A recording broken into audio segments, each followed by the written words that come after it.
กลัวแล้วกลัวมาครับเพื่อน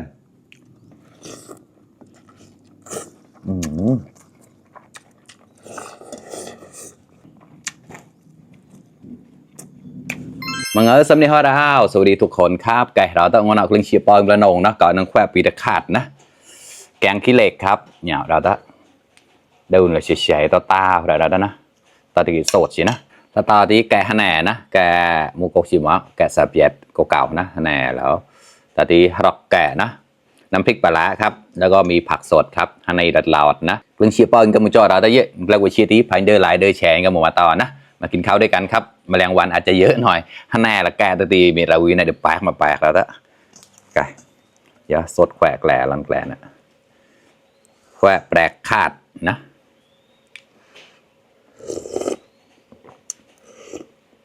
นี่ก็ชื่อปอมมนตายที่ชื่อนึงก็คอมเมนต์อยู่นะ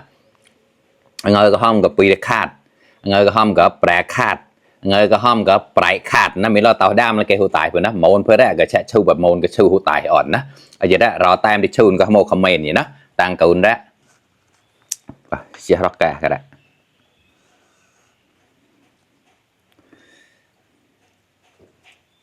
จุดแบจอนพวินุกูเชียร์ร็อกแกไปกูงงหมดเลยเชียร์ร็อกหนาวกล้าได้กล้า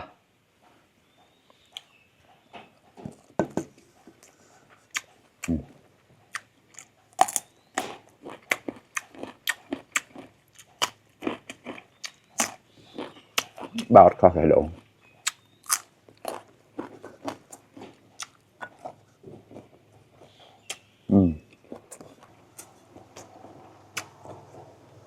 อะไรยังร้องเลยละ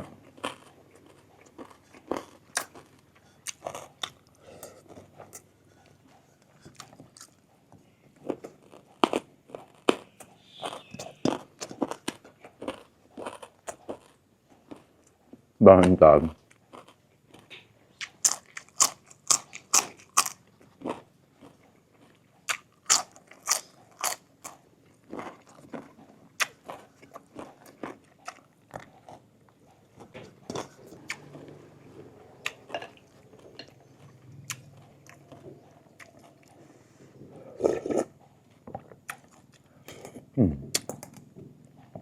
กรอบมากันแล้ว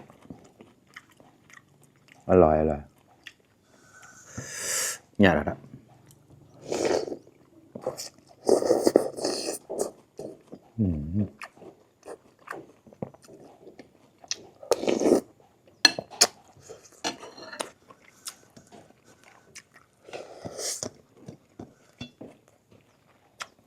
เสือแปะแล้วล่ะ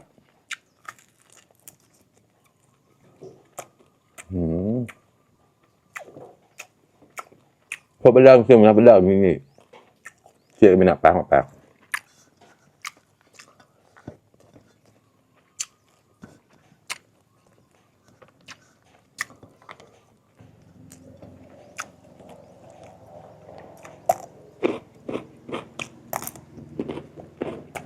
บอกเขา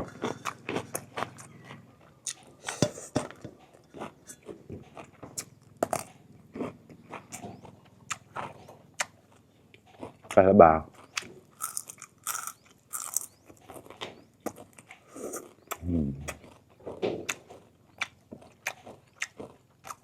อันนี้เขาไปเดินดู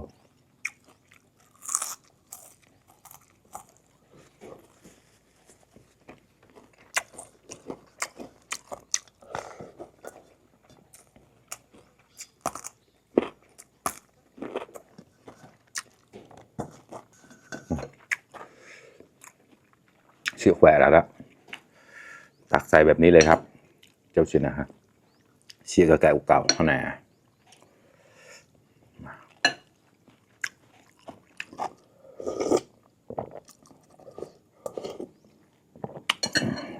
ขอโอ้ตาร้อนครับกล้าแล้วกล้ามาครับเพื่อน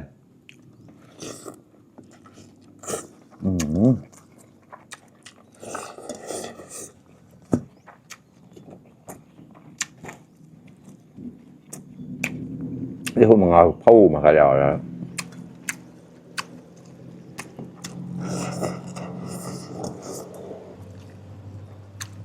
เพื่อประคาดเสียใจ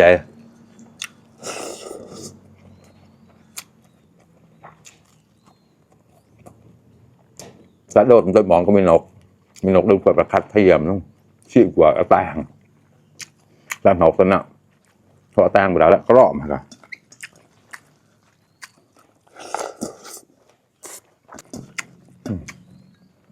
ชื่อสระแกะมันเจ้า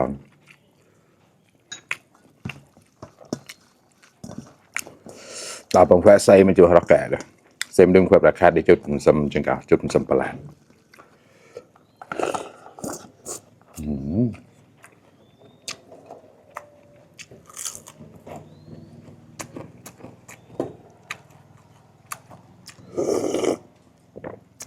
คอ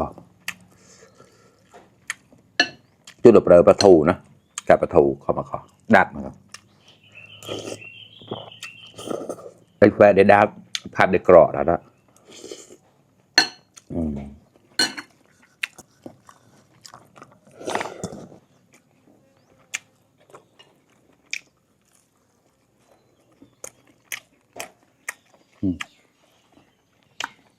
เดี๋ยวไปเจ้าก้าวกลายได้ดาวเลยเดี๋ยวมึงเอาเถอะนะเนี่ยเสียเด็กกูข้อครับ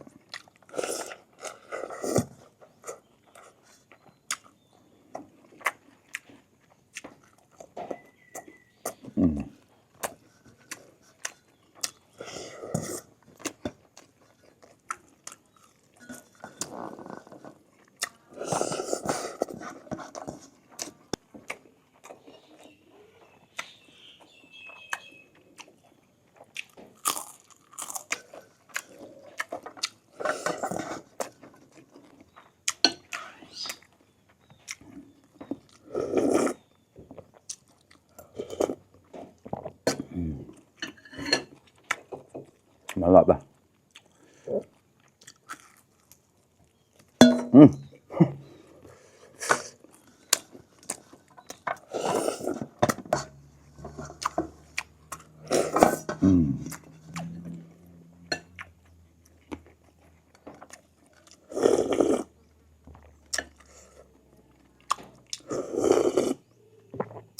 ขอให้เราได้พอมากลายไปเนี่ย